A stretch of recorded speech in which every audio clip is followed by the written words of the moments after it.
Oke, Assalamualaikum warahmatullahi wabarakatuh. Berjumpa kembali bersama dosen senior. Saudara, hari ini saya akan berbagi tema yang dengan materi yaitu strategi untuk mengelola kepuasan pelanggan di kafe Anda. Saudara, sudah kita ketahui semua bahwa pelanggan adalah kunci utama kesuksesan sebuah kafe atau perusahaan.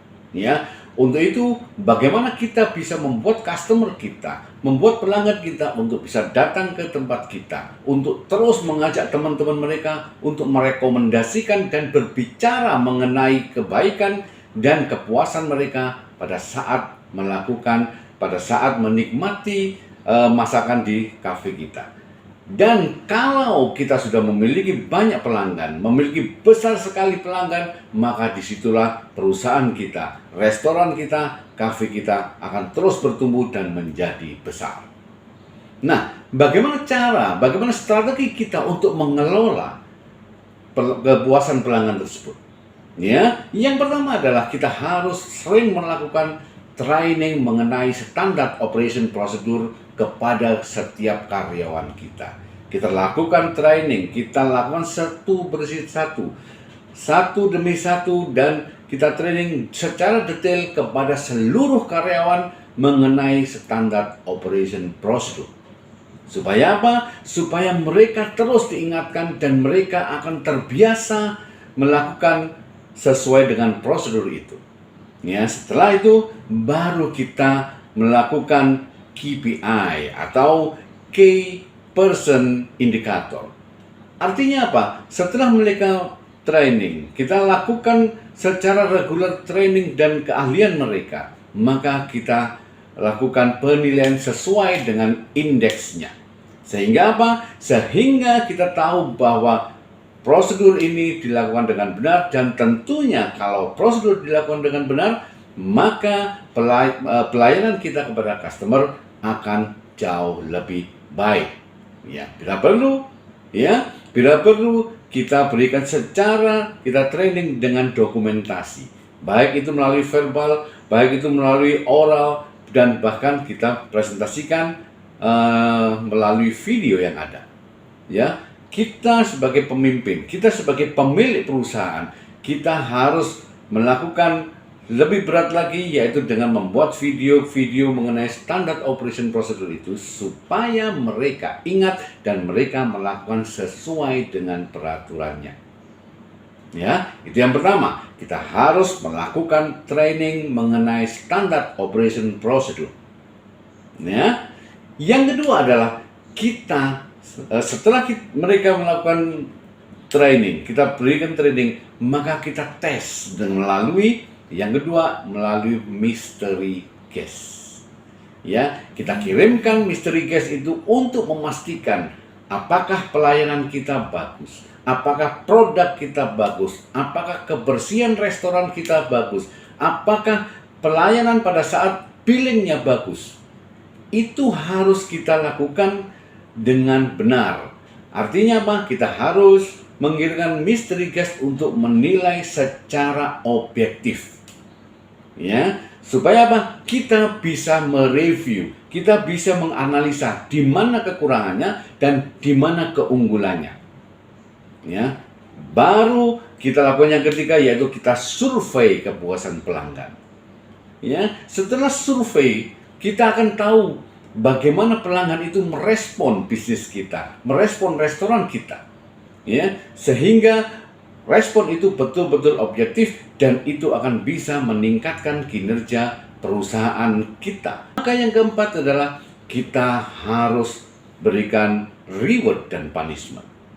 Sebagai contoh, ya, misalnya kalau di bagian pelayanan, mereka bisa menjelaskan kepada customer menu yang terbaik, mereka bisa mengupselling dengan baik, dan sehingga omsetnya bisa naik. Maka tentunya kita harus bisa memberikan reward kepada karyawan kita. Ya, karena reward dan punishment itu harus imbang. Kita tidak bisa sebagai manajemen, kita sebagai pemimpin, kita sebagai owner, kita tidak hanya bisa mempanis karyawan. Ya, kita harus berikan reward, kalau tidak bisa kita berikan punishment. Ya, itu sebagai reward. Ya, punishment-nya bagaimana? Kita bisa mudah sekali pada saat ada mystery guest. Kita melihat karya ke toilet kita mungkin kotor, mungkin banyak tisu yang jatuh, ya, mungkin bau toiletnya sangat berbau, atau di bawah meja banyak tisu yang bekas customer yang makan kemudian tisunya dibuang dan tidak di clear up. Ini sebagai KPI sehingga kita bisa melihat apakah pelayanan kita, apakah kebersihan kita kurang atau lebih. Di situ kita harus betul-betul analisa. Dan kalau itu memang terjadi, maka kita wajib melakukan punishment. Ya, punishment tidak harus dipecat. Mungkin dipanggil, mungkin warning pertama, warning kedua, warning ketiga, baru dilakukan action. Ya, jadi intinya adalah reward dan punishment itu adalah sesuatu yang sejajar dan harus dilakukan secara berkesinambungan. Tidak bisa reward terus dan tidak bisa punishment terus, tetapi harus imbang. Tujuannya itu apa? Tujuannya adalah untuk meningkatkan kinerja seluruh karyawan dan memberikan motivasi yang terbaik untuk karyawan. Ya, ingat, karyawan itu bukan beban, tetapi karyawan adalah aset sebuah perusahaan. Perusahaan tanpa karyawan tidak akan ada apa-apanya. Ya, jadi untuk meningkatkan customer yang loyal, untuk membuat kepuasan pelanggan, karyawan harus betul-betul terlatih dan karyawan harus memiliki motivasi yang sangat kuat dalam bekerja. Ya, yang selanjutnya adalah kita sebagai pemilik, kita sebagai pemimpin, kita sebagai manajer di sana, kita harus terjun langsung mengobservasi. Kita melihat secara detail operasional seperti apa. Sehingga kita tidak duduk di meja saja menunggu laporan. Sehingga kita tahu secara detail bagaimana flow-nya dalam bekerja, bagaimana mereka menghandle customer, bagaimana konsep ruangan kita, bagaimana kebersihan dan suasana yang terjadi di restoran itu, sehingga kita tahu secara detail. Ya, dan yang keenam, kita harus memasang customer service. Artinya adalah seseorang yang bertugas untuk menyambut tamu, seseorang yang bertugas untuk problem solving, seseorang yang bertugas untuk say hello kepada customer kita yang makan di sana. Artinya apa? Kita menyapa pada saat tamu datang, pada saat tamu makan, menanyakan bagaimana rasanya, ada yang kurang, ada yang perlu ditambahkan. Intinya, say hello kepada customer dan memberikan perhatian khusus kepada customer. Dan customer pasti akan senang dengan hal itu. Ya, dan yang ketiga adalah kita harus betul-betul mengontrol.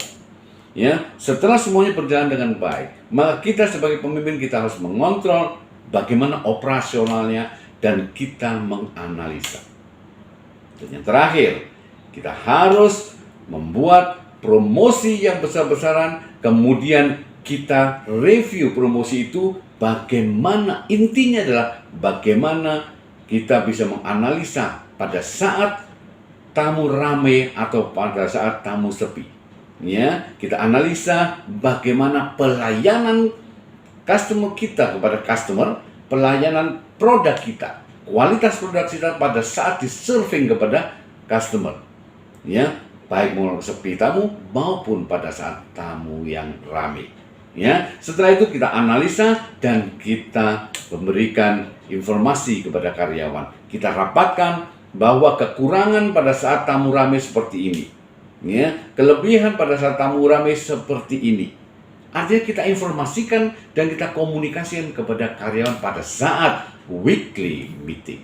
Ya, kita terus lakukan weekly meeting ini supaya customer kita, supaya karyawan kita mengetahui bagaimana perkembangan perusahaan dan mereka akan paham bahwa owner dan manajernya pun turun tangan untuk meningkatkan perusahaan atau kafe ini dengan benar. Saudara, semoga ini bisa bermanfaat bagi Anda dan Anda bisa membuat customer Anda menjadi loyal dan bisa mengelola kepuasan customer Anda. Semoga ini bisa bermanfaat bagi Anda dan Anda bisa sukses dalam mengelola kafe atau restoran. Terima kasih, sukses bersama dosen senior.